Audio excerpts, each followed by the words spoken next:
Dear friends, business leaders, and distinguished guests, it's my pleasure to speak to you today. And I'd like to thank the UN Global Compact Network UK, the Ban Ki-moon Center for Global Citizens, and all of our event partners for hosting this exciting and timely discussion. And I'd like to especially thank the former UN Secretary General Ban Ki-moon and all of our guests for sharing their wisdom, their passion, and their commitment. The UN Global Compact was created in the year 2000 to facilitate this type of multi-stakeholder collaboration, which is so essential for solving some of the world's biggest problems. 25 years later, the challenges that we all face have become increasingly complex and interrelated. Geopolitical instability and violent conflicts are disrupting economies, threatening basic human rights, and exacerbating inequalities around the world. Global heating is accelerating at an alarming speed. According to the UN World Meteorological Organization, WMO, last year, more than 150 unprecedented climate disasters struck the world in the hottest climate that human society has ever experienced. As the planet's most vulnerable communities continue to be hit by the hardest global crisis, we are only on track to achieve 17% of the Sustainable Development Goals, and the $4 trillion financing gap for these global goals is larger than ever.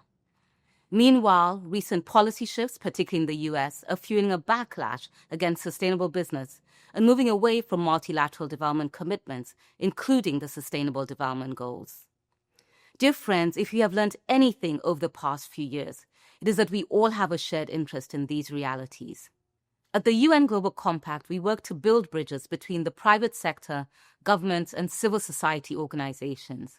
We know that business and philanthropists are uniquely positioned to quickly and nimbly address local, regional, and global challenges. For example, private sector funding and creativity have been key to addressing the digital divide and the financial inclusion gap in communities across the global south. And business support for Ukraine has helped alleviate some of the war's worst economic and humanitarian impacts. Business and philanthropic organizations are increasingly collaborating with the United Nations, with contributions ranging from innovative funding mechanisms to expertise and network building. The 17 Sustainable Development Goals provide a call to action and a roadmap for philanthropists. By aligning philanthropy with the SDGs, we can ensure that people's needs and rights remain at the heart of giving. Corporate philanthropy also makes good business sense. It helps companies build credibility in local and global markets, enhance employee engagement, and contribute to overall resilience. After all, companies cannot grow and thrive long-term unless the communities that they serve are also thriving.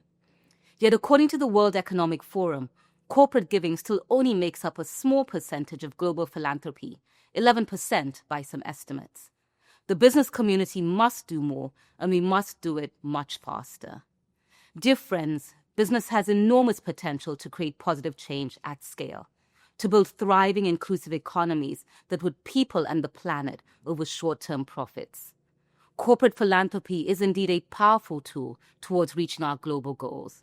So don't miss this opportunity to lead, to create the future that we all want.